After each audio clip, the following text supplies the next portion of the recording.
Thank you for joining us. This is the Girl Talk Podcast. I'm Carol. I'm Alicia. And I'm Tricia. And today I have a little story that I would like to share with you guys about how God works. Now, sometimes you get to see, like, full circle how he's working, right? Mm-hmm. But other times it's just kind of like, I wonder, what that was all about. So I'll tell the story real quickly. I've had a few of those. A lot of those. Most of my life has been like, what was that about?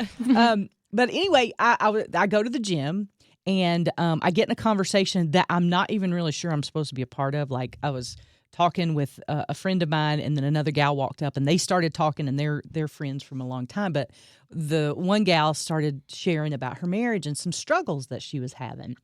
And she was sharing some really personal things. And so I was just praying through that. And before the end of the conversation, I said to her, hey, have you ever heard of the resource Love and Respect? It's a book, and it's a great book, and it talks about a guy's need to be loved and a woman's a woman's need to be loved and a guy's need to be respected. Yes. So I was talking to her about that resource. So she was like, no, I've never heard of it, but she wrote it down, and so I didn't think anything else about it. Well, I'm taking down my Christmas decorations, and lo and behold, up pops the CD, the book on CD of Love and Respect. I didn't even remember I had that. What? And so I was like, he's watching you. No, I was like, I'll take that to the gym. Now, I never see her, like maybe once a month. And so I was like, well, I'll just throw it in the car. Maybe if I see her, I'll hand it to her. The next day, I drive to the gym, and she's coming out. Yeah.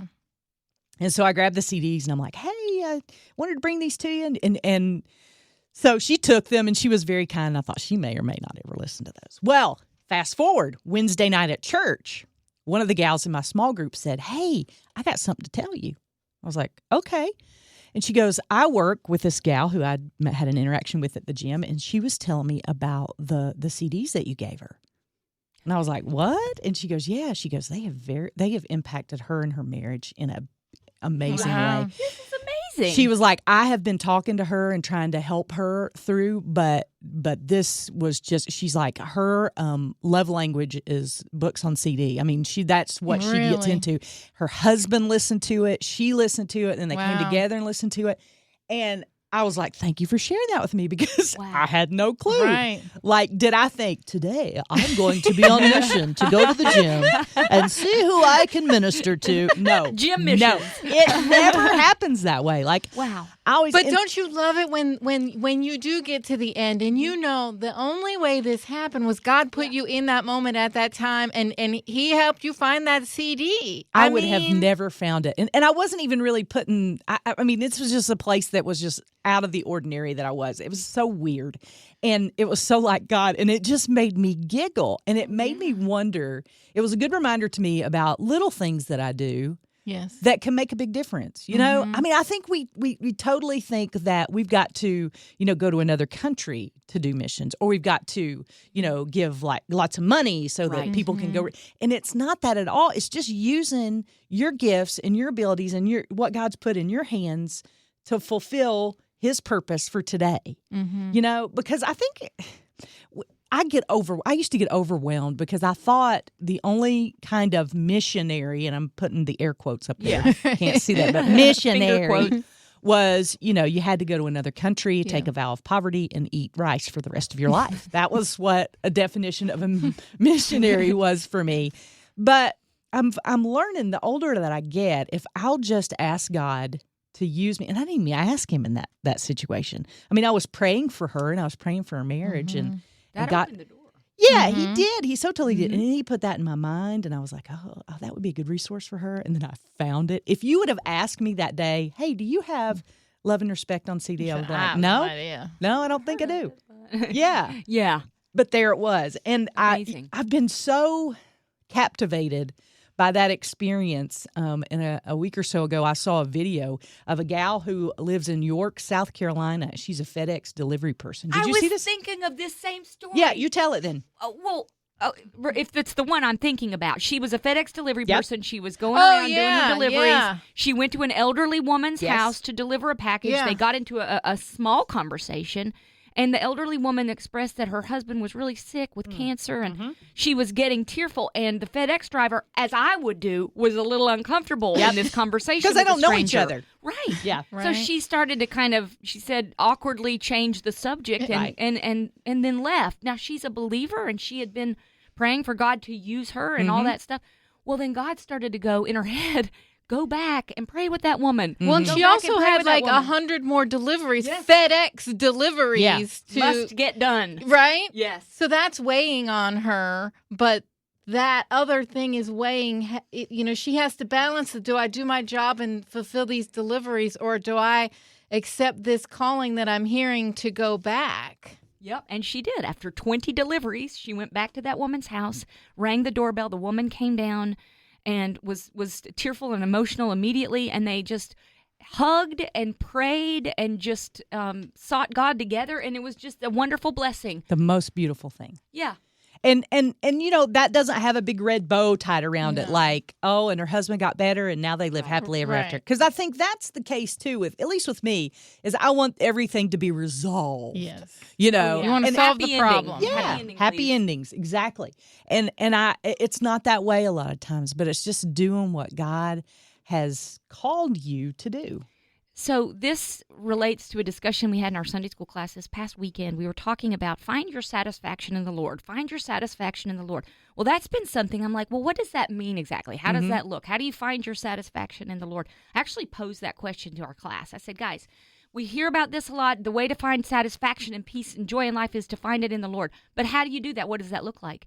And someone said the answer is be obedient to what God calls you to do. In that case, you were obedient because you sort of prayed with the girl, and then you gave her the resource and loved on her, and that opened the door for the miracle, really, of a reconciliation kind of happening in her marriage. Yeah. And then the FedEx driver was obedient because she heard the call. 20 stops later, she went back. Be obedient. If God says to do something, even if it's uncomfortable. This happened to me the other day. I felt God telling me to apologize to someone. I didn't want to apologize to this person. I didn't feel like I had anything to apologize for, but I felt continually that prompting, you need to apologize. You need to do this. So I did it, and I think it meant something to that person. It wasn't a great, amazing moment, but I think I was obedient. Right. When we're obedient, that's when we can feel the joy and the satisfaction and the peace that comes from the Lord. Sure. And so that was a lesson to me, even the small things. Be obedient. Yeah.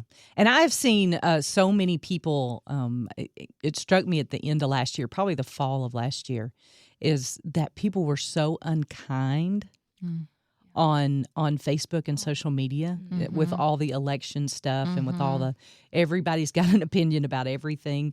And I was like, I want to make the world a better place. I want, and I think part of that, God is just asking us, just do the little things, It's not anything big. It's not, sometimes He may call you to fly across an ocean somewhere and serve and take a vow of poverty and eat rice for the rest of your life. That might be His call on your life, but He has gifted you for the place He has you right now. And so there's something that you can do, whatever your giftedness may be. We've been talking about this in our life group. We've been talking about what's your spiritual gift. Well, God gives us spiritual gifts to serve the body of Christ. And so if you're not serving, if you're not using that gift, then you need to be, And for some of us, it's hospitality. For others, it's leadership. For others, it may be, something else. But whatever your gift is, I would challenge you today to get in there and just do it. Because if you serve the way God has gifted you, people are going to notice a difference. I mean, yes. We had we have an elderly neighbor who died this weekend, and the family sent out an email to all the neighbors. One of his children sent it and said, mother is his wife. She needs a day to herself, no visitors. And then she said, the next day, she said, she's ready to have visitors. She wants to see you. So if we could have a neighbor come by every day this week, that would be a great way to minister to her. And I love that, the way she phrased it, because I was like, well, we just want to go over and pay our respects and tell her that we love her and all of that. But I love that they said that would be a ministry. Yeah. And that's so simple. And they're like, if you're on a walk, you're walking your dog, or you're just walking by, just knock on the door and say hello and give her a hug. And I just thought that is something very simple to do, but that will touch her and reach her in a powerful way. Yeah, and I think, a lot of us are uncomfortable in that situation because we don't know what to say when you've lost someone. I know a friend of mine and I were talking about the weird things people say. He looks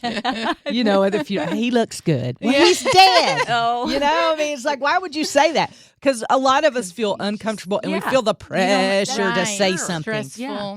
But to go by and give a hug, hey, I can do that all day long, Hug ministry. Exactly. And we blow these things up in our heads and make them bigger than they really need to be when God is just asking us to do the simple thing, that to be kinder than necessary, to go out of your way and to really serve from our giftedness. And you may not be a teacher. You may not be Beth Moore. But there's something that you can do. Maybe you're teaching the kids. Man, that's a big investment, and it's sometimes a thankless job, but boy, how important is it? So whatever your giftedness is, my challenge for you today is to really ask God, what gifts have you given me to serve others, and then to do something about it. Don't just sit there. Yeah. Be obedient, and don't sit on the sidelines, because there is something that the world is missing because you're not doing it. Mm-hmm. You ever thought of it that way? That kind of... Get off my toes. Well, and sometimes I've heard things in business of people being afraid to do something because it's already been done. But it's not been done through your voice or your giftedness or how you would do it. And so everybody has a unique way to do things. Yep. So don't limit yourself based on, well, someone already did that, or they said that, or they might be better at it. We each have our own unique and special ways of doing things that other people could benefit from, or someone else may relate to the way we're doing it and not understand or listen or hear from someone that they may have already heard it from before. Yeah. Or wait for somebody else to do it. Yes. Yeah. That's a big one. Like, somebody else will do it. Right. I'm too tired. Maybe God's given you that idea because he wants you to do it. You are needed to do it. Right. And you know what I find? That when I'm obedient, I get energized. Yes. When I'm tired, and this happened to me, I had the worst day. My dad's birthday was the first Friday in January, and I had the worst day. I was struggling. I was so... And so I just wanted to go to bed, go home, shut my blinds, get into bed, and just wail is what I wanted to do. But God put me in a situation with a gal. Of course, I had to stop by the grocery store. And I stopped by the grocery store, and a gal needed a ride. And my daughter's looking at me like, you've been a mess all day long. And then all of a sudden, we're just picking up people. And she was like, do you know everyone in the world? I said, not everyone, but there's 3 people I don't know. But other than that. By next week, I will. So, but God gave me an opportunity to serve, and we gave this gal a ride and encouraged her a little bit. And then we got home, and I noticed I felt better. Yeah. Now the pain of my dad being gone is not gone, but I felt better. And I think serving energizes us more than we can ever possibly measure. And when we'll do that, even when we're tired or even when we've got a full plate, that's the time when God kind of juices us up for what's next. That's true. The Bible says I can do all the things that God has asked me to do with the strength of Jesus. So when he asks you to do something, he'll give you the strength to do it, and then it will revitalize you and energize you. And that I think is the key to that satisfaction that I think we all want. And I think that I'm just so glad that you said that. The bloom where you're planted, and do what God's asked you to do, and find the gift in it. Those are great words, Tricia. And with that, we will bring to close another Girl Talk podcast. What are you gifted to do, and how are you living out that gifting? We would love to hear about that. You can email us at girltalk@thelightfm.org, or get in touch with us. And make sure you tell friends about this podcast, too, because that's how people who don't know about it find out about it. And we'd love for you to share it with all of your friends. We will see you next time right here on the Girl Talk podcast.